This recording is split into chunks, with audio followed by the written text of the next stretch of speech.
mean, it just feels like, we'll get here towards the end, but it just feels like this is a story that captured the public's attention and imagination, for lack of a better term, over the summer, and has kind of fallen off the radar screen. So before we kind of get to that punchline, tell me a little bit about both of you. So, where'd you grow up? How do you find yourself here? What was your service like in Afghanistan? So, I don't know, Matt, if you don't mind getting us started. Yeah. So I actually, Rick and I kind of grew up in a pretty close area of Northeast Ohio. So I didn't really grow up in a place that was very diverse at all. And I think kind of along the way, I've had a brand new experience and exposure and an appreciation for diversity. And I think that's kind of a big thing of how I'm here. It's just an evolution of seeing what the world really looks like once you step out of a little box. So we kind of come from a similar place in the world. But as far as how do we get involved in this was a part of the state partnership program. It's kind of a lesser known program, National Guard program, where certain states partnered with other NATO allies to essentially run joint missions in Afghanistan. And our mission was a partnership between the state of Ohio and the Hungarian Ministry of Defense. So in a roundabout way, Rick actually ended up in Afghanistan before me. He was on the second team to go on these missions. So his was a little bit more primitive, and they were kind of building it from the ground up. So by the time I fell into it in 2010, we were already pretty well established. But just kind of overview of this, we were embedded trainers, so kind of combat advisors, and our job was to specifically live on an Afghan army base, train, advise, and assist the Afghan National Army forces so that when they would go out and do combat operations, or really any type of military operation, whether it be in garrison or in the field, our job was to be there with them and to kind of monitor as things were going on, and then provide input or even direct fire airstrikes, things like that, if things got out of hand. And that did happen a lot.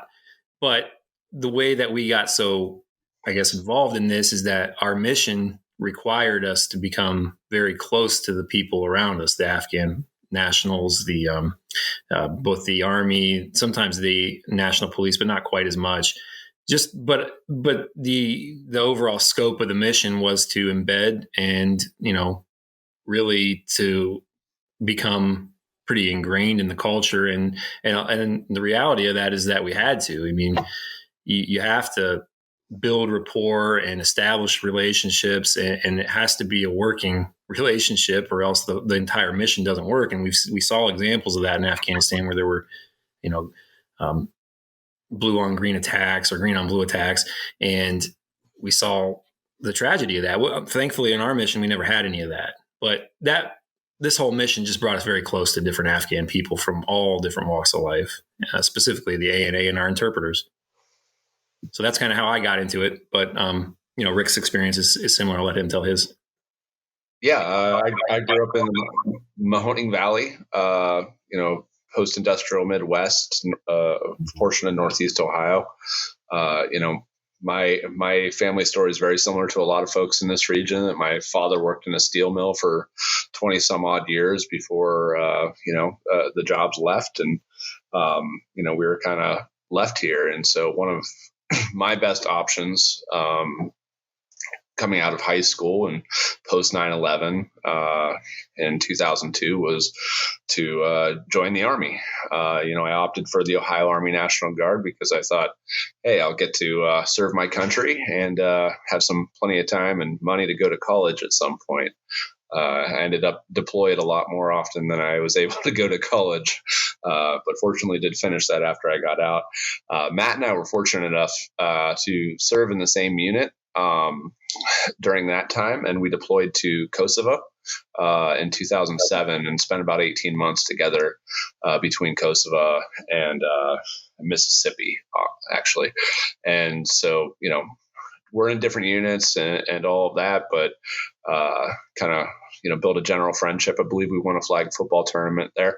You did.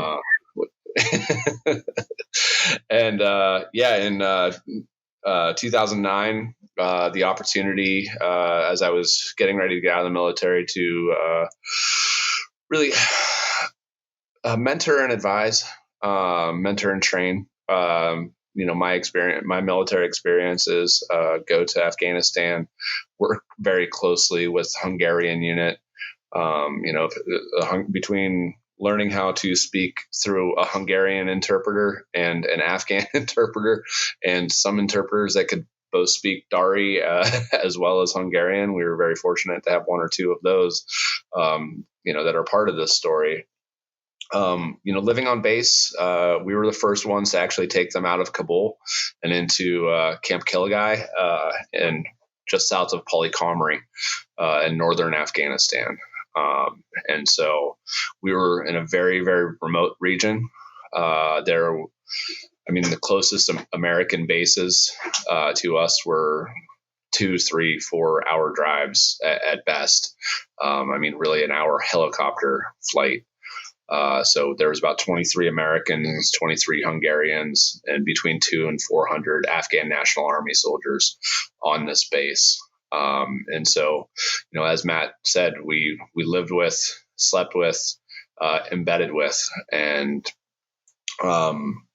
and patrolled with and trained with. And so, we would go out and on combat missions with Afghan National Army with our interpreters by our sides. And there was many times that communication is hands down the most deadliest weapon on the battlefield. And if it wasn't for our interpreters who wore an American flag on their shoulder, very much at the promise of being able to vote, which we got to witness the election, not witness, but partake in the elections in 2009 in northern Afghanistan, which was some of the first free elections they had seen in a very long time.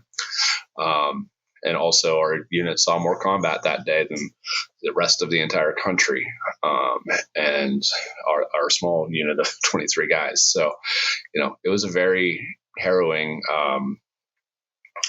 season for us. And, we were very fortunate that none of our Americans or Hungarians were badly injured, but we lost several Afghan National Army soldiers, and our interpreters were by our sides while rendering first aid and fighting alongside these guys. So,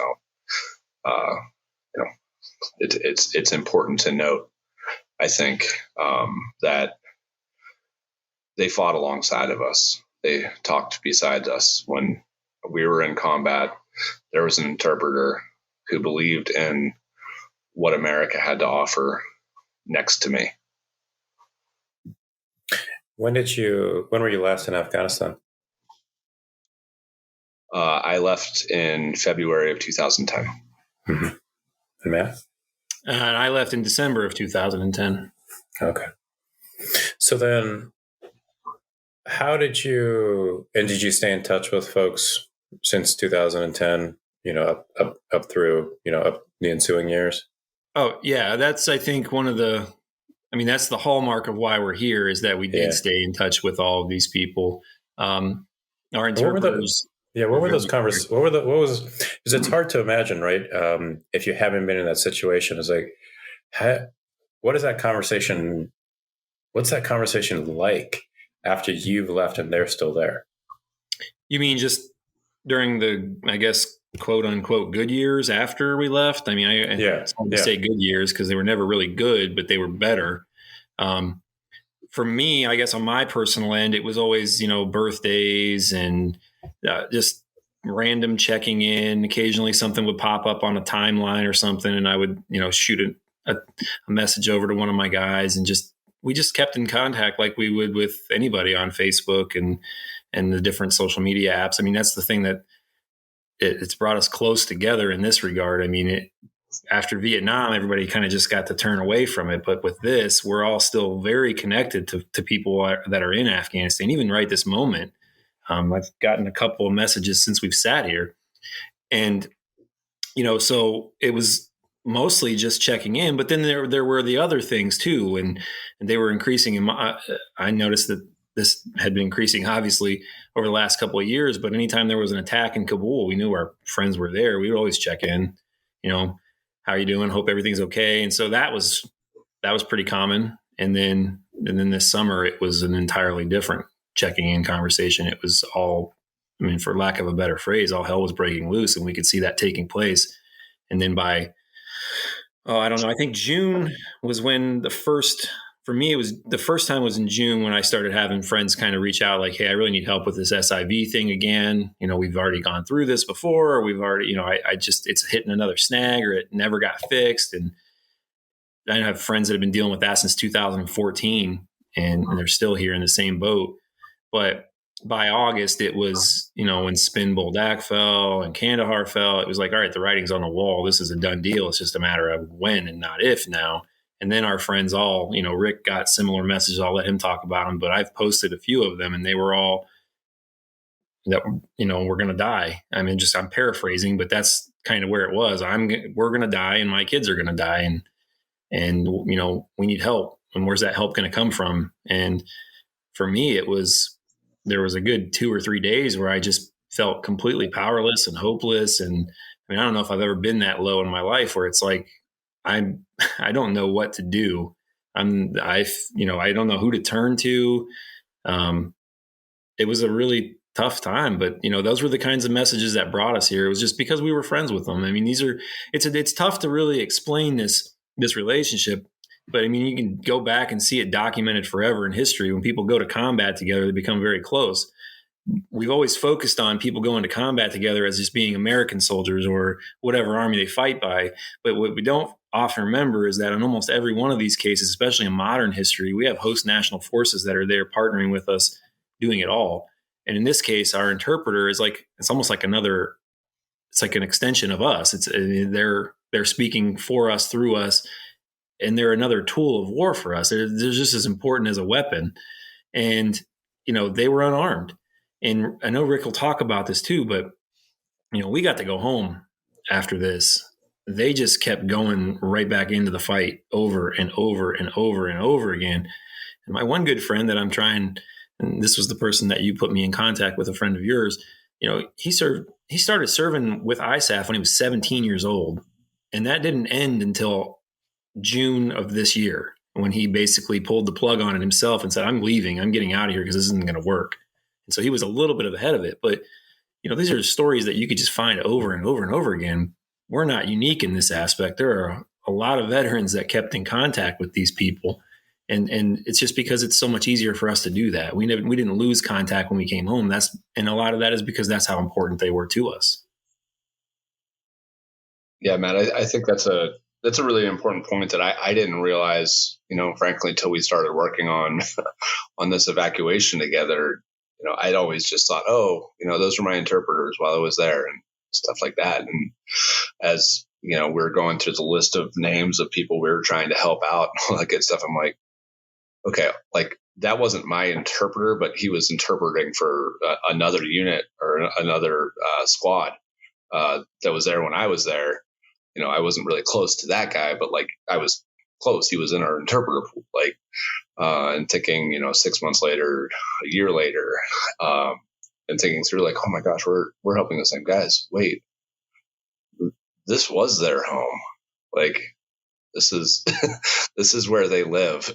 This is not, a place that they go and, try to, try to instigate freedom at the end of a bayonet. This is where they live and where they're from, and all of they want is an opportunity for their kids and families to have a better future, which is frankly what all of us Americans want too. And I haven't ever met a culture that isn't interested in that. And I want to add to that real quick, if I could, just before. Yeah. I'm sorry, I don't want to interrupt, but I think this is an important point. All of these guys, they thought that's what was coming at the end of all of this too. And I don't remember ever having a conversation with any of my interpreters or other interpreters where it didn't end with them wanting to be in America at some point. That was always the thread. That was, it was common all the time. And, I had at one point somebody this summer, and I couldn't believe it, but I had somebody say, well, they were paid, they knew what they were doing. Well, I was paid to go there too. I mean, that doesn't diminish the job that they did. It's really a bad argument. They did believe that this was what would be, a repayment for the service that they were doing at some point, that this option would be extended to them. And the reality is they were promised that. We all heard that speech. We heard them say, I don't want to quote it and be wrong, but something to the effect that people that helped us, Afghan allies, that we would be there to continue to evacuate them even after this whole thing was over in August. And well, here it's almost December, and where are these evacuations? I'm sorry, I'm getting a little sidetracked because I'm gonna get a little angry here, so I'm gonna back off. So, for both of you? What was your understanding of or awareness of the United States immigration system before all of this? How did you perceive it? Not like this. I had a little bit of experience. So I actually sponsored my interpreter from Kosovo when we deployed there. And, by sponsored, I mean, let him live with me for a while when he came to the U.S. and was desperately trying to get a green card. And then I eventually figured out how to get him to sign up to be in the military. And the process was much smoother after he had joined the U.S. military to actually get on the pathway to citizenship. And so there was that experience, and also actually another experience that I had in Kosovo was with a friend of mine that was from Boston. Well, he wasn't from Boston; he was from England, and but he had came and lived in the States, joined the Massachusetts National Guard. And while we were in Kosovo, he got his deportation papers that he was being deported back to England because he hadn't filled out, his necessary paperwork to let people know where he was while he was serving the United States and another country. And so that was my only kind of two experiences. Was one, you had to kind of figure out a loophole or how to cheat to, get to the process of becoming an American citizen, or they randomly just deport you whenever, it happens without good communication. So that was my two experiences with it, which, those were actually way better experiences than this one. Yeah. For you too, Matt, something like that? I mean, mine was my first experience with the United States immigration system was not necessarily in August of this year, but going back as far as I can remember when I was being asked to write letters of recommendation or to try. And this was another one that I've been trying to do for years, was try to track other people down that could also do this. And that's pretty much where it started for me. And then, I was shocked at how much of a almost impossible task this is. I'm a fluent English speaking person, and I can't navigate these forms, and the process is almost impossible. Now, most of these people are having to do this in the English language. All the forms I've ever seen are in English, and they're impossible. Like, what if here's a scenario. If you're in northern Afghanistan and your SIV process gets, I don't know if rejected is the right word, but there's a problem with it, and you get that 120-day period to appeal it, which happened to several of our friends. One of them I can think of very specifically here. And you can't get to the embassy in that 120 days because of mission. All of a sudden, the entire thing is done. It starts all over again. And I know for certain that happened to more than one of the people that we're trying to help. And it got to the point for several of them where it was just like, what is the point of this?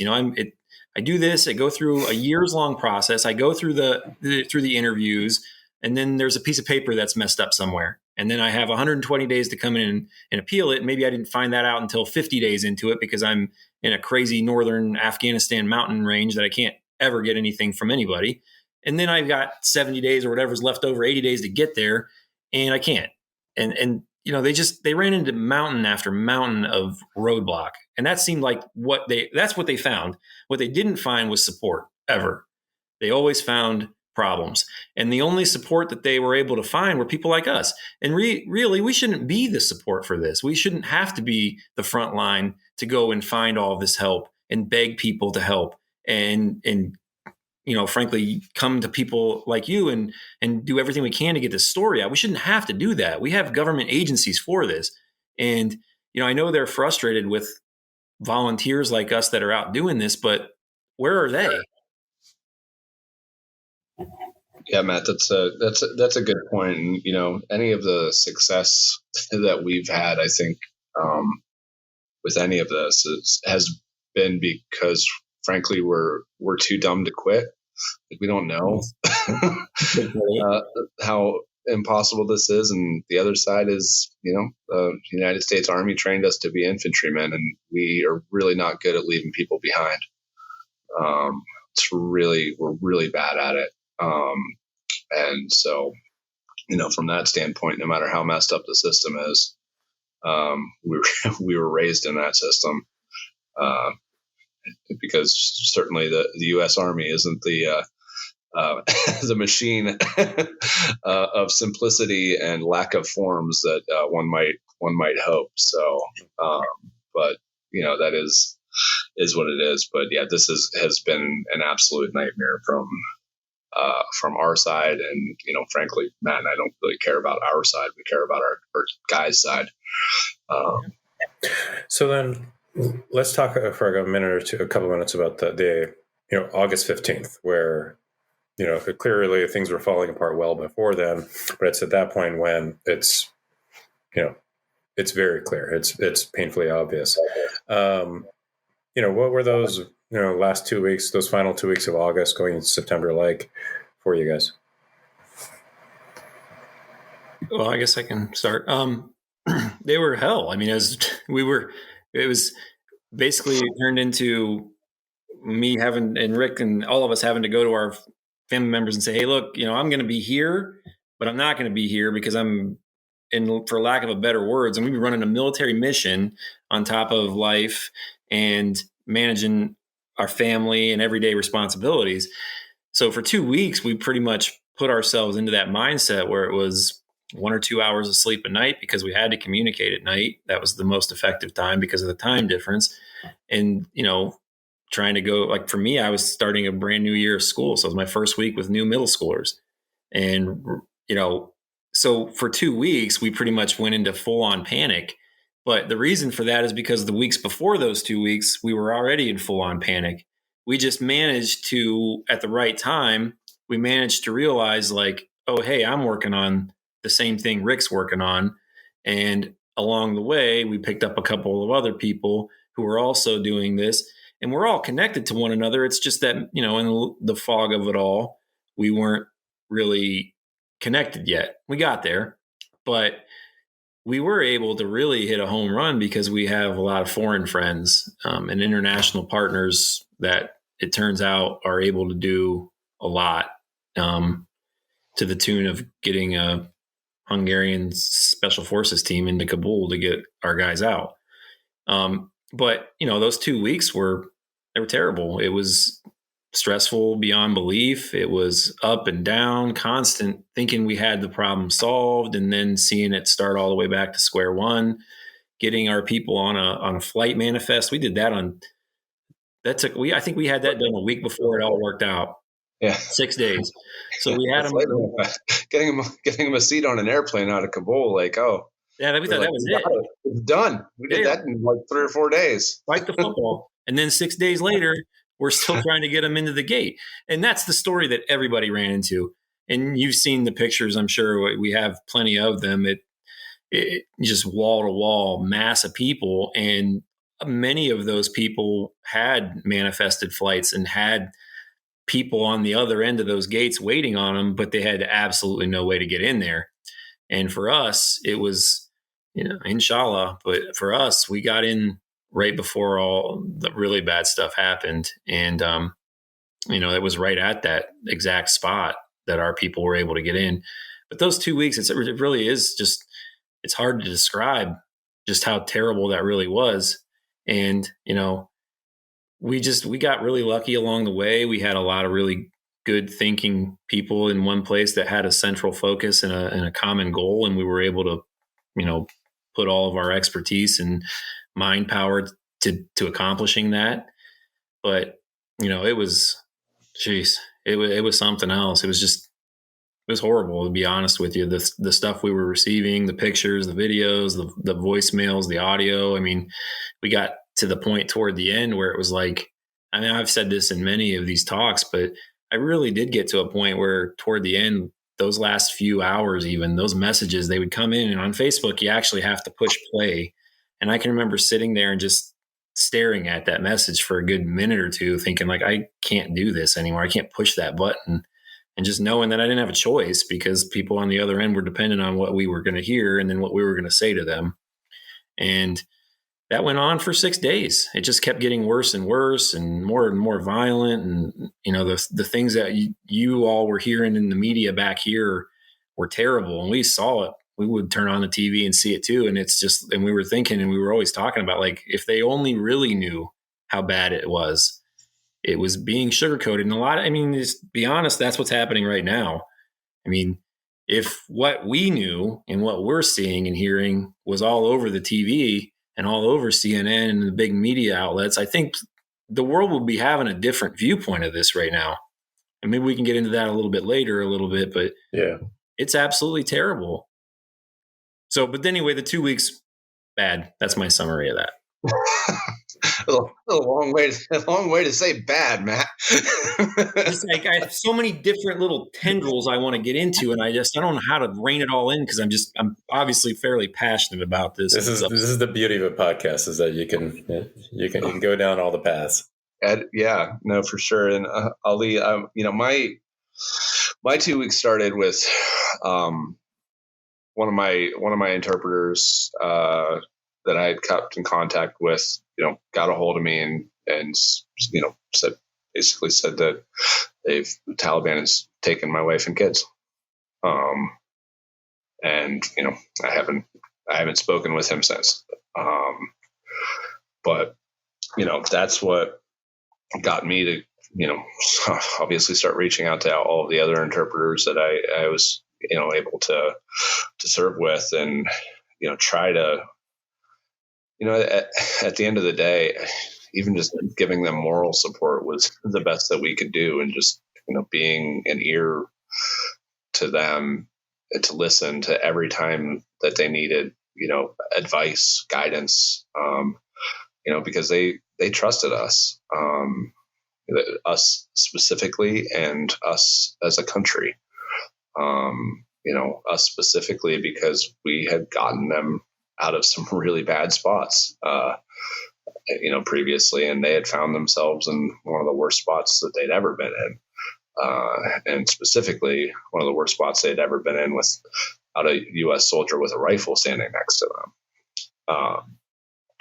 And so, as Matt said, going through those 2 weeks, the first portion of it was, figuring out, doing everything we could individually to, try to figure this out. And I saw on, Matt had posted something on Facebook about he was trying to help some people in Afghanistan. And, so I reached out and I was like, dude, what can I do to help? I'm working these angles right now. And I am fortunate that in part of my day job, I work with a lot of politicians.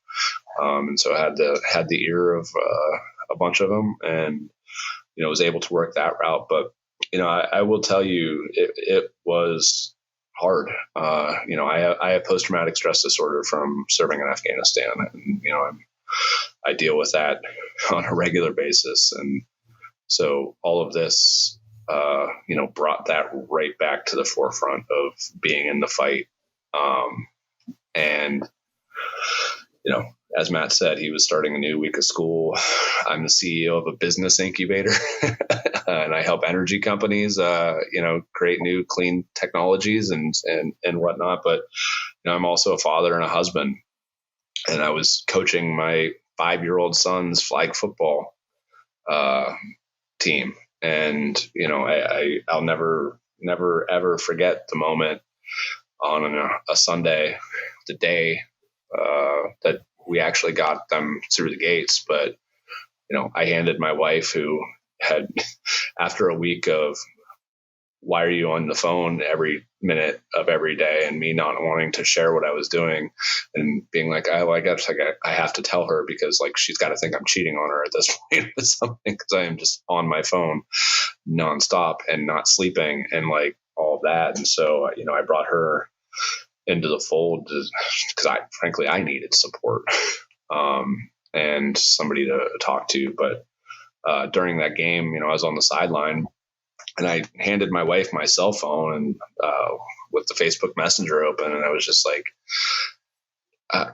don't say anything to this group, but like I need you to monitor this, and like if somebody dies or they get into the gate, like I need you to come get me off the sideline. Like I need you to come down and tell me.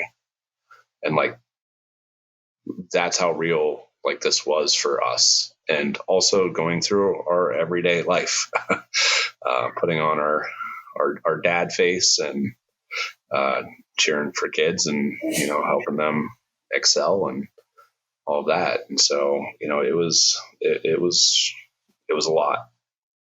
And so, I want to add something can I just real quick, you said that we were trying to put on our faces, our dad faces and our family faces and go through that. We're still doing that. I mean, we just have gotten better at it a little bit, but I mean, it hasn't stopped. We've luckily found more people to help us, but that part is not really stopped a whole lot. Well, I mean, along these lines, the question I was going to ask is, whether you tell your kids or have told your kids today, or at some point, will you, and what are you going to tell them? I mean, God, I don't know. I've kind of dreaded having some of those conversations just about like what was Afghanistan like. And I think that obviously it's going to be harder to hide that now. I mean, what we did. And this was for me, I mean, this was a part of my life that I kind of kept buried. Rick talked about revisiting old wounds. It wasn't just like revisiting it. It was like just ripping every scab straight off. And it's like, oh, hey, we're back. Try to put that away for 10 years and then all of a sudden it's back, and it's back in a big way. I think I've realized that I am going to have to talk to my kids about it. My oldest son understands a little bit about what we've done just because he's seen some, articles and things like that. But he's going to get to a point where I'm going to have to talk a little bit about it. But I think we're going to talk about it from a human rights standpoint. Like, look at this. We need to learn from this. This lesson should have been learned many times before, but here we are again. And I think if nothing else, it's going to help me to raise a more empathetic and caring, responsible human being that frankly cares about human life, because it's just so much out there that is the opposite of that. So. Yeah. I mean, my mom always told me growing up, if you can help somebody, you help somebody. And that's a lesson. But sometimes to the detriment of my own mental health, I've continued, and I'm sure that I'll share that as well. But I think it's important that we pay good middle school, high school teachers to make sure that, I don't know, we don't go back to Afghanistan in 20 years and try to police the world, and make sure that they have our morals and values, and that each place is unique. And helping is something that we should always be prepared and ready to do. But, it comes at a cost. Yeah. So before we hit record, and I don't know if you guys feel comfortable talking about this, but he said that today was a good day, and something worked out well today. Is there an appropriate way you can kind of share that good news? Is it not recording right now? You said it is recording, but so if you don't want to have it, that's totally fine. Well, I mean, I'll let Rick kind of talk about our little nonprofit and how that's the direction we've kind of gone with that. But today we were able to, I can easily say without a doubt, we were able to save lives today. But it had to do with where we were able to get money. And it's probably about the maximum I can get into with that. But there are going to be people that are going to be living today because of that. So that was good. That was a really good day. Yeah. So, through this process, it's interesting talking about the bureaucracy of the immigration system. There's plenty of bureaucracy to go around of things that are hard to do.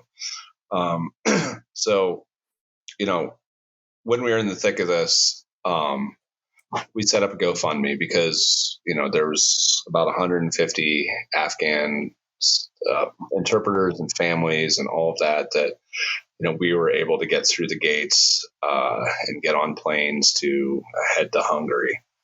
And we knew that they were going to need, more help. These folks were doctor and nurses and interpreters and had things, houses, cars, they had a life that they had built with their family. And, I think one of the things that I go back 1,000 times to was the last night, one of our interpreters, his daughter had gotten trampled, and he took her to the hospital, and, spent his last dollar on earth, to get her care and to fortunately get a taxi back to the gate. And so thinking okay, these guys, these people are going to need help with the SIV process. They're going to need, basic food, money for food. We don't know what Hungary is going to have for them when they get there. Are they just going to be in a refugee camp? How can we help? And so we set up a GoFundMe, and, jumped through a lot of hoops, even on the GoFundMe side, because frankly, there had been a lot of fraud on people saying they were getting money for, Afghan refugees and all of that, and, taking it. And so, GoFundMe vetted us and all of that. So that took, a long time, even though we had quickly raised about $15,000, couldn't do anything with it. And then, we were like, oh, okay, well, we can just pull this money out and start sending it. And no, because you intermingle that with your personal bank account. Matt found out everything will shut down. They will just lock all of your funds and just, for fraud and everything else. You don't want to intermingle your personal finances with a GoFundMe campaign and do all that accounting. And then, so, we decided, okay, well, let's just go get a separate bank account for this. Well, lo and behold, you can't just get a second bank account. You have to attach it to something. Okay, you need a business. All right, let's go make a business. So we, established a nonprofit called Veterans Enduring Freedom. And that's obviously, a bit of a play on words of Operation Enduring Freedom, where we, the mission that we served on in Afghanistan.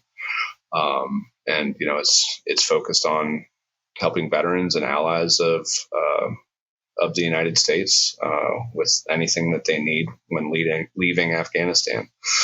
Whether that's helping interpreters get on their feet, refugees get on their feet, or veterans that are dealing with PTSD. And so, we established that, and we're, after figuring out how to send wire transfers and all of that, have finally today, we got confirmation that some of those funds were received on the other end of the world. And there's a couple families that, are safe now. And because of that funding, and they will be taken care of for the next 6 months and get through the winter in Afghanistan. And,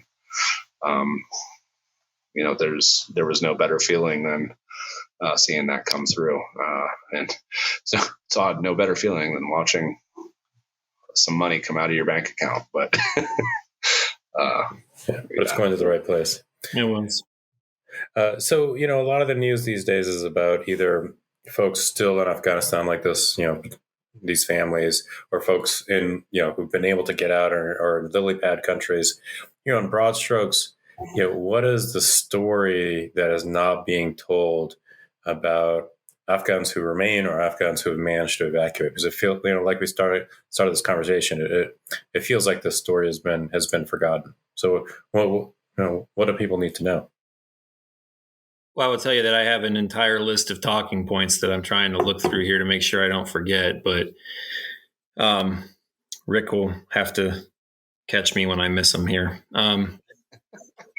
For one, what's happening within these lily pads and in these bases is, it's not good. I mean, I was looking at pictures. Unfortunately, I was asked not to send them, but I'm looking at one right now. And to be quite honest, in Ramstein, it looks like I don't mean to say this insensitively. It looks like a slave ship the way they're packed in. I mean, their cots are on top of one another. There are people that are in there that are separated from families or by themselves. What was it? There's a measles and cholera outbreak in Ramstein right now. I mean, they're not good. I think I read somewhere one of my colleagues was saying that they're getting one meal a day, one cooked meal, and the rest are MREs. They don't have the ability to charge cell phones. There's not enough power stations there, so they can't communicate with each other. Even when they get to some of these places, they don't have access to an embassy to complete the process, so they're just stuck. They're really, really not good, and they're overcrowded. There's reports of sexual violence. There's just there's bad reports all around. And so, we're taking people out of a bad situation and putting them into another bad situation with an uncertain path to where that even goes. That's not really I don't think that's really being talked about. What we are celebrating is getting people out, but they're not really talking about what that means when they get out. I mean, just getting people out of Afghanistan, yeah, that's great. That's a great start. But that's not nearly the end of this. There needs to be an actual path to where are we going to help people get back on their feet, rather than just saying, all right, we got you out of this country. You're on your own. Go figure it out in this world that you have no experience in. That's obviously a big problem. As far as what's going on in Afghanistan, I can tell you with 100% certainty that it is extremely violent, that what it looks like is the Taliban is losing control of the situation rapidly. And, we've already heard the words like low-grade civil war being thrown out. The Hazara people are, it looks like, being almost hunted and exterminated, or at least it's going that way. You just have so many horrible situations that are unfolding. I mean, there's daily we're receiving videos of people being executed. It's not going well. The Taliban is not upholding their end of the amnesty that they promised, which was a joke that anybody ever believed that would happen in the first place. It's bad. It's very, very violent. People are scared. People are terrified of what's going to happen daily. There are night raids all the time, especially in the bigger cities. There is the uncertainty of what's going to happen when winter sets in within the next, any time basically now at this point, it can start getting to that point. There's very little food coming in. There's already droughts in the South. What was it? The number was the United States was given $30 million or something like that a day to Afghanistan over the course of 20 years. And that number is zero now. How do you make up that budget? How's that even possible? And there's no help coming. So I think we already talked about it. We've heard that the central bank is getting close to broke completely. Where's this help? I mean, there's obviously no good answer here, but what's being reported is very, very lax at best. And it seems to us like everybody that can do something about this just wants this to conveniently go away. And I think people like us aren't going to let it go away. And there are a lot of people like us that are receiving the same messages, the same information, and we're not going to stop telling people about it. I don't think that's being considered enough. Yeah, I mean, to me as a veteran, I feel like I have a moral obligation, specifically to these interpreters and their families. When we see what's going on, what's happening, and there's certainly the argument to be made that there was no good way to leave Afghanistan. And there's a lot of blame in the rearview mirror.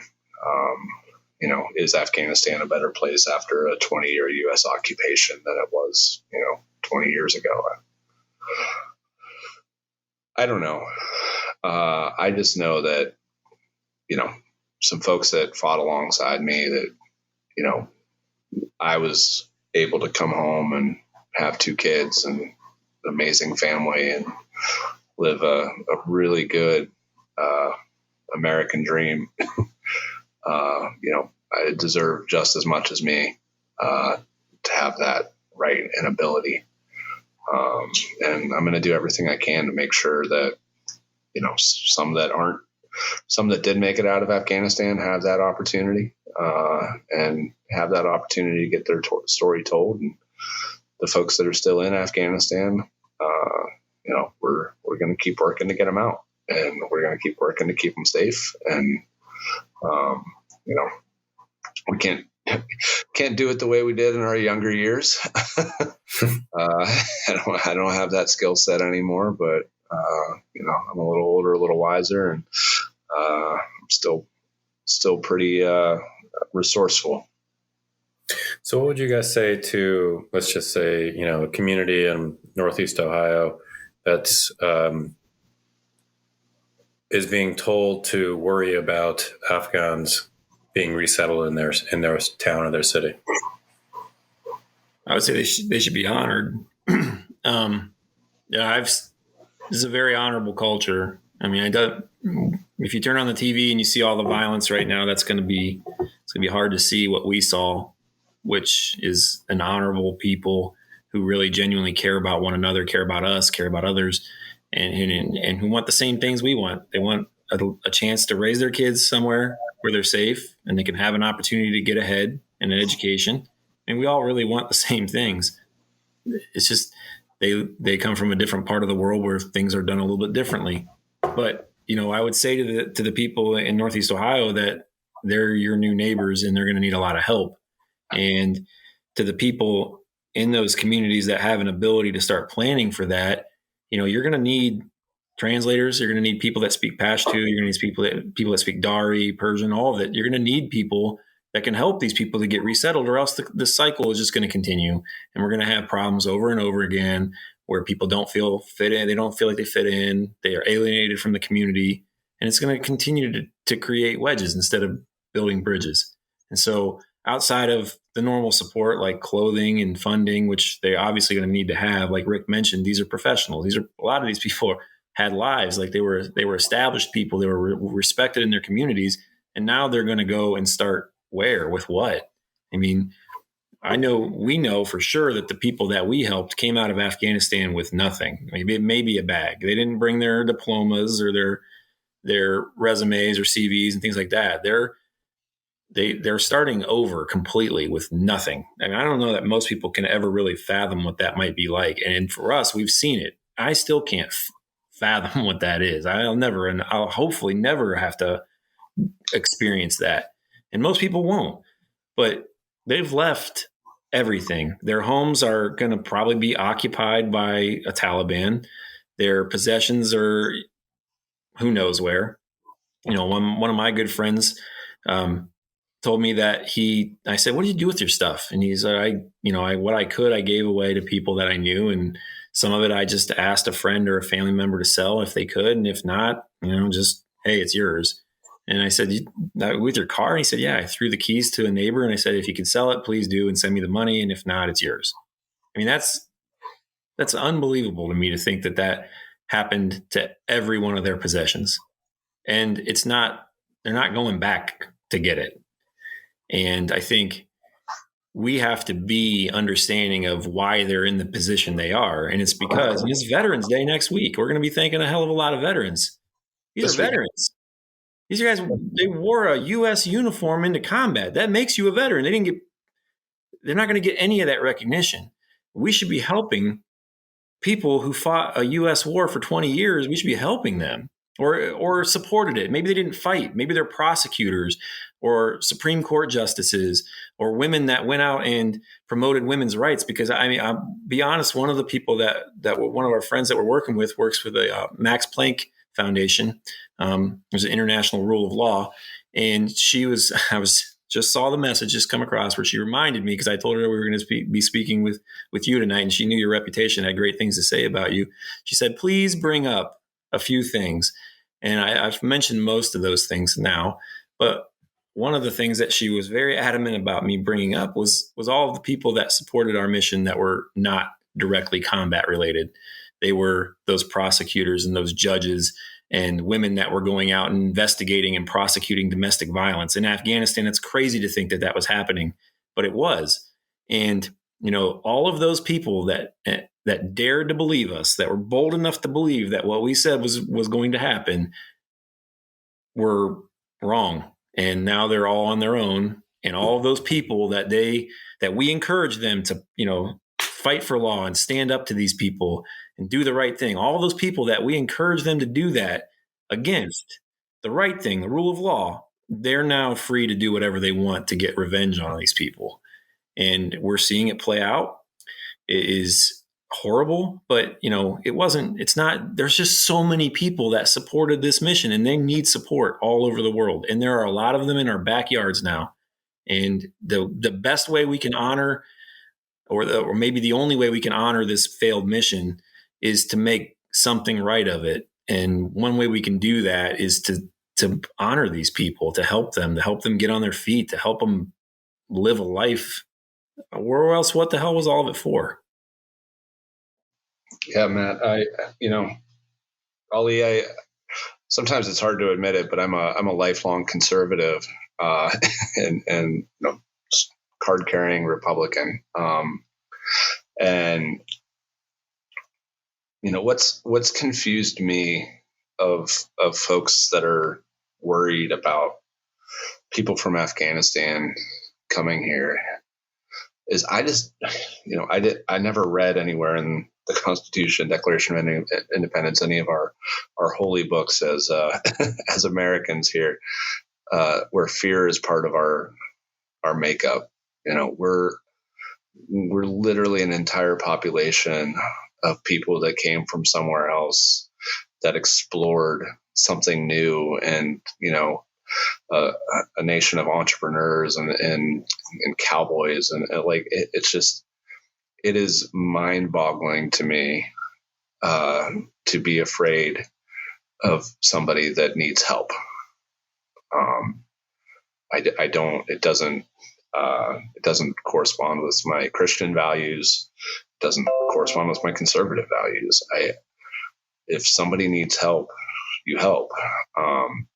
And so, for those that are concerned or worried about, Afghan refugees coming to their corner of the United States, the only message that I really have is, be grateful that your kids will get to have an experience growing up next to kids that are seeing our culture and our world for the first time, that help us, not take for granted all of the things that we have, and also to appreciate the things that are different about, every single one of us, and the things that we see and the things that they care about. This is all opportunity to be a better America. And that's what I think from my conservative perspective, and that's what I think from my Christian perspective. First of all, thank you guys for the time. Do you have a minute for one last question? Yeah. So earlier in the year, and I'll give you a little context just to kind of I'll give you a sense of where the question comes from. When the president first announced the evacuation earlier this year, we at the forum kind of said immediately, number one, the SIV program is a disaster. It's got to be fixed. It's got to, and we went through a full litany of things. B, in communities across the country, we've got to get ready for the resettlement of folks. And those two things have played out in good ways and really bad ways. But the other thing that went through my head was, would this moment, as we kind of anticipated in the spring and as we experienced it over the last couple of months, would this moment kind of help the public understand the value of immigration to the U.S.? The diversity of immigration, the contributions of immigrants, but also the kind of the role our immigration system plays in, kind of conveying the values of the U.S. So I guess my question is, from your perspective, and this kind of goes back to the same question I asked earlier, kind of, has your perception of the U.S. immigration system, not in terms of bureaucracy and all the obstacles, but in terms of the value of the system and the value of immigration, has that changed at all? And does that expand or extend to other communities now? Or maybe it did always from the beginning? Go ahead, Rick. You can start with that. Yeah. I've always thought in general that our immigration system is very broken. My viewpoint, from a conservative safety and security perspective, we'll say, like, I think we should be letting more and more and more and more and more immigrants and people in.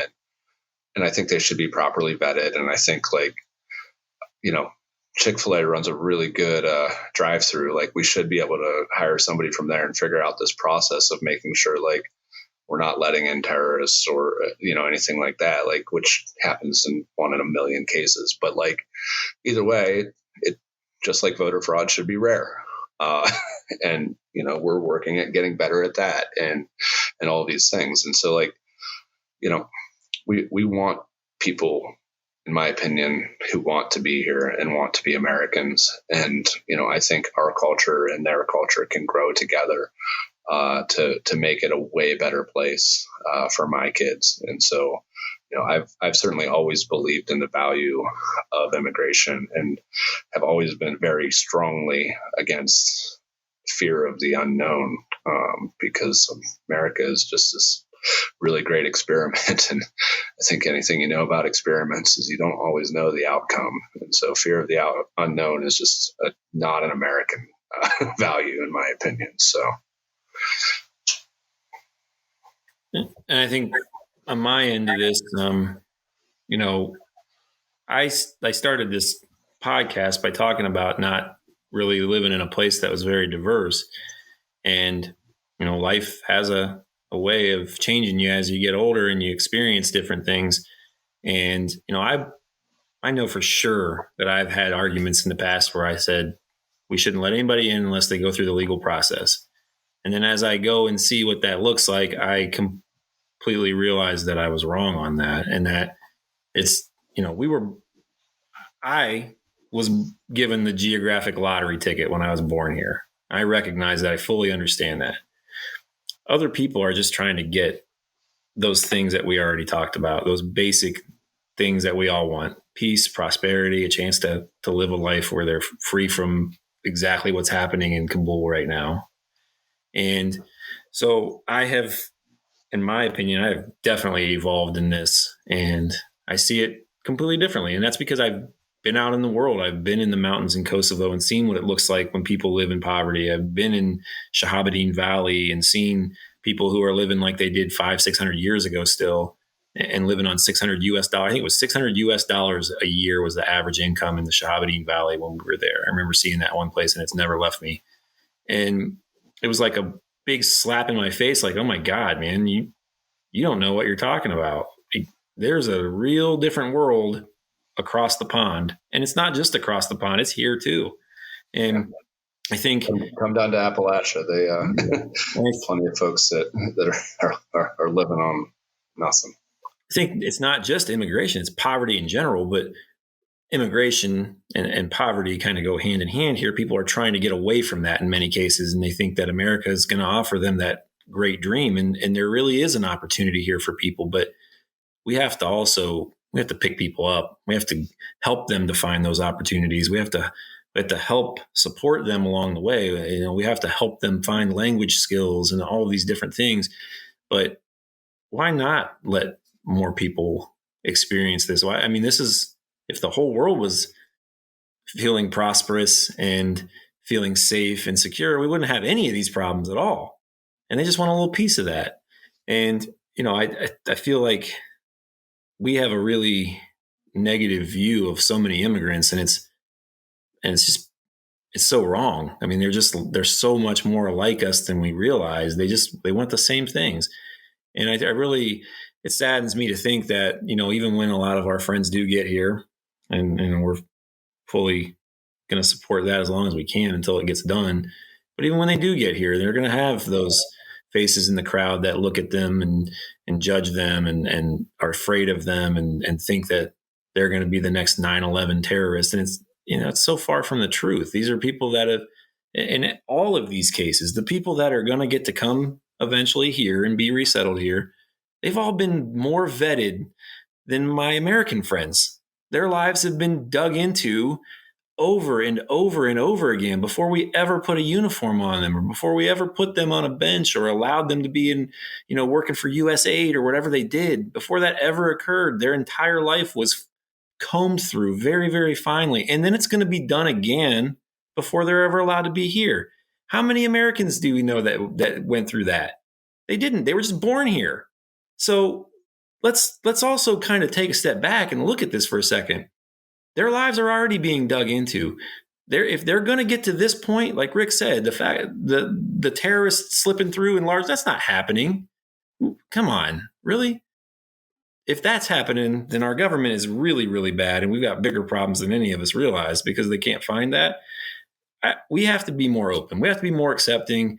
And honestly, it's not just about immigration. This is a lesson for us as a nation. We need to be more open-minded. We need to come together more, and we need to start working as a more cohesive unit overall, because we're broken in so many different ways. This is just magnified here with this immigration issue right now, but it's a broader problem. I mean, all I can say is thank you. I so appreciate your time this evening. What you have done, what you are doing, which I'm sure you will do, and thank you for sharing the story. And I got to say, I hope there are more good days ahead, like you had today, because that just must have been an amazing feeling. And I just, the people that you're helping deserve those good days, and you guys deserve a lot more good days too. So thank you. Thank you. I appreciate you.